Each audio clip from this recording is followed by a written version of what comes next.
Hi ಎಲ್ರಿಗೂ ನಮಸ್ಕಾರ. ಎಲ್ರಿಗೂ ರಕ್ಷಾಬಂಧನದ ಶುಭಾಶಯಗಳು. ಇವತ್ತಿನ ದಿನ ನಾನು ಸಹೋದರ ಹಾಗೂ ಸಹೋದರಿಯರ ಬಗ್ಗೆ ಮಾತಾಡೋಣ ಅಂತ ಅನ್ಕೊಂಡಿದ್ದೀನಿ. ಅಣ್ಣ ತಂಗಿ ಅಕ್ಕ ತಮ್ಮ ಈ ಒಂದು ರಿಲೇಶನ್ಶಿಪ್ ಬಗ್ಗೆ ನೋಡಿ.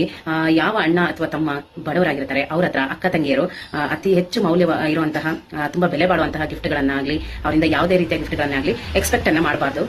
ಹಾಗೆ ಅಣ್ಣ ತಮ್ಮಂದ್ರು ಅಕ್ಕ ತಂಗಿಯರ ಕಷ್ಟಗಳಲ್ಲಿ ಸಹಕಾರವನ್ನು ಕೊಡಬೇಕು. ಅವರಿಗೆ ಕೆಪಾಸಿಟಿ ಇದ್ರೂ ಕೂಡ ಅಕ್ಕ ತಂಗಿಯರನ್ನ ನೋವನ್ನು ನೋಡ್ಕೊಂಡು ಸುಮ್ಮನೆ ಇರೋದು ಅಥವಾ ಅವರ ಕಷ್ಟ ಕಾಲಕ್ಕೆ ಅಣ್ಣ ತಮ್ಮ ಅಂತ ಅನ್ನಿಸ್ಕೊಂಡಿರೋರು ಯಾವುದೇ ರೀತಿಯ ಸಹಾಯ ಮಾಡದೇ ಇರೋದು, ಈ ತರ ಮಾಡೋದು ಆ ಒಂದು ಅಣ್ಣ ತಂಗಿ ಅಥವಾ ಅಕ್ಕ ತಮ್ಮ ರಿಲೇಶನ್ಶಿಪ್ ಅನ್ನ ಒಳ್ಳೆ ರೀತಿಯಲ್ಲಿ ಕರ್ಕೊಂಡು ಹೋಗೋದಿಲ್ಲ. ಇನ್ನು ಕೆಲವರು ಅಕ್ಕ ತಂಗಿಯರು ಇರ್ತಾರೆ. ಹೇಗೆ ಅಂತೀರಾ? ಕಾಲ ಟ್ಯೂನಲ್ಲಿ ಅಣ್ಣ ತಂಗಿಯರ ಈ ಬಂದ ಜನ್ಮ ಜನ್ಮಗಳ ಅನುಬಂಧ ಬೆನ್ನ ಹಿಂದೆ ನೀನು ಬಂದೆ ತಮ್ಮಯ್ಯ, ಈ ತರ ಕಲಾಟೂನ್ಗಳನ್ನ ಇಟ್ಕೊಂಡಿರ್ತಾರೆ. ಆದ್ರೆ ಕೋರ್ಟಿಗೆ ಹೋಗ್ಬಿಟ್ಟು ನಂಗೆ ತವ್ರ ಮನೆಯಿಂದ ಆಸ್ತಿ ಬೇಕು ಅಂತ ಹೇಳ್ಬಿಟ್ಟು ಕೇಸ್ ಹಾಕ್ಬಿಟ್ಟಿರ್ತಾರೆ. ಇವರು ನಿಜವಾದ ಅಕ್ಕ ತಂಗಿರ ಅಂತ ಪಾಪ ಅಣ್ಣ ತಮ್ಮಂದ್ರಿಗೆ ಒಂದು ಡೌಟ್ ಬಂದ್ಬಿಡ್ಬೇಕು. ಆ ತರ ಮಾಡ್ಬಿಡ್ತಾರೆ ನೋಡಿ. ಅಣ್ಣ ತಮ್ಮ ಆದವರು ಅವರ ಕರ್ತವ್ಯವನ್ನ ಕರೆಕ್ಟ್ ಆಗಿ ನಿಭಾಯಿಸಬೇಕು.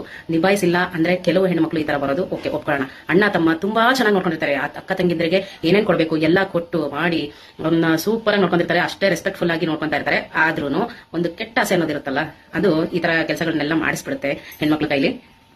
ಇದು ನೀವು ಆ ರಿಲೇಶನ್ಶಿಪ್ಗೆ ಕೊಡೋ ಅಂತ ನ್ಯಾಯ ಆಗಿರ್ಬೋದು, ವ್ಯಾಲ್ಯೂ ಆಗಿರ್ಬೋದು ಅಲ್ವೇ ಅಲ್ಲ.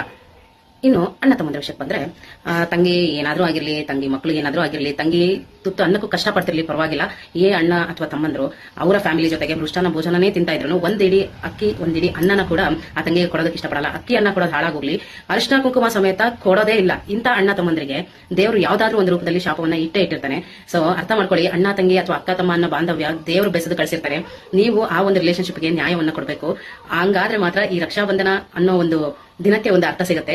ದಯವಿಟ್ಟು ಯಾರೇ ಆಗ್ಲಿ ನಿಮ್ಮ ಅಕ್ಕ ತಂಗಿಯರಿಗೆ ನೋಯಿಸೋದಾಗಿರ್ಬೋದು ಅಥವಾ ಅಕ್ಕ ತಂಗಿಯರು ನಿಮ್ಮ ಅಣ್ಣ ತಮ್ಮಂದ್ರಿಗೆ ನೋಯಿಸೋದಾಗಿರ್ಬೋದು, ಈ ಕೆಲಸಗಳನ್ನ ಮಾಡಬೇಡಿ. ಮದುವೆಗಿಂತ ಮುಂಚೆ ನಾವೆಲ್ಲ ತುಂಬಾ ಚೆನ್ನಾಗಿದ್ವಿಪ್ಪ, ಮದುವೆ ಆದ ತಕ್ಷಣ ಎಲ್ಲರೂ ಚೇಂಜ್ ಆಗ್ತಾರೆ, ನಾವು ಚೇಂಜ್ ಆಗಿದೀವಿ ಅನ್ನೋ ಮಾತುಗಳನ್ನ ತುಂಬಾ ಜನ ಆಡ್ತಾರೆ. ಚೇಂಜ್ ಆಗಿ ಬದಲಾಗಿ, ಬೇಡ ಅಂತ ಹೇಳಲ್ಲ. ನಿಮ್ದು ಒಂದು ಸಂಸಾರ ಅಂತ ಆಗಿರುತ್ತೆ. ಆ ಸಂಸಾರಕ್ಕೆ ನೀವು ಫಸ್ಟ್ ಪ್ರಿಫರೆನ್ಸ್ ಕೊಡ್ಲೇಬೇಕು, ಒಪ್ಕೊಳ್ತೀವಿ.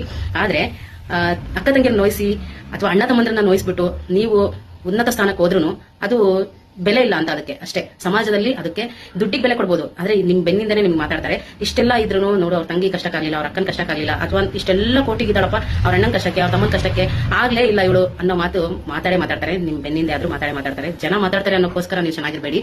ನಿಮ್ಮ ಮನಸ್ಸಾಕ್ಷಿಗೋಸ್ಕರ ನೀವು ಚೆನ್ನಾಗಿರಿ, ಎಲ್ಲರೂ ಚೆನ್ನಾಗಿ ಬದುಕಿ. Once again happy Raksha Bandhan. Yes, thank you. ನಮ್ಮ ಯೂಟ್ಯೂಬ್ ಚಾನಲ್ ತನು29 ಶಾರ್ಟ್ಸ್ ಅಂಡ್ ಬ್ಲಾಗ್ಸ್ ಅನ್ನ ಸಬ್ಸ್ಕ್ರೈಬ್ ಮಾಡಿ. ಹಾಗೆ ನಮ್ಮ ಇನ್ಸ್ಟಾಗ್ರಾಮ್ ಪೇಜು ತನು29 ಸಬ್ಸ್ಕ್ರೈಬ್ ಮಾಡ್ಕೊಳ್ಳಿ. ಮುಂದಿನ ವಿಡಿಯೋದಲ್ಲಿ ಭೇಟಿ ಆಗೋಣ. ಹೆಚ್ಚಿನ ವಿಡಿಯೋಸ್ಗೋಸ್ಕರ ನಮ್ಮ ಚಾನಲ್ನ ಸಬ್ಸ್ಕ್ರೈಬ್ ಮಾಡಿ. ಹಾಗೆ ನಮ್ಮ ಇನ್ಸ್ಟಾಗ್ರಾಮ್ ಪೇಜ್ ಅನ್ನ ಫಾಲೋ ಮಾಡಿ. Thank you. ಬಾಯ್.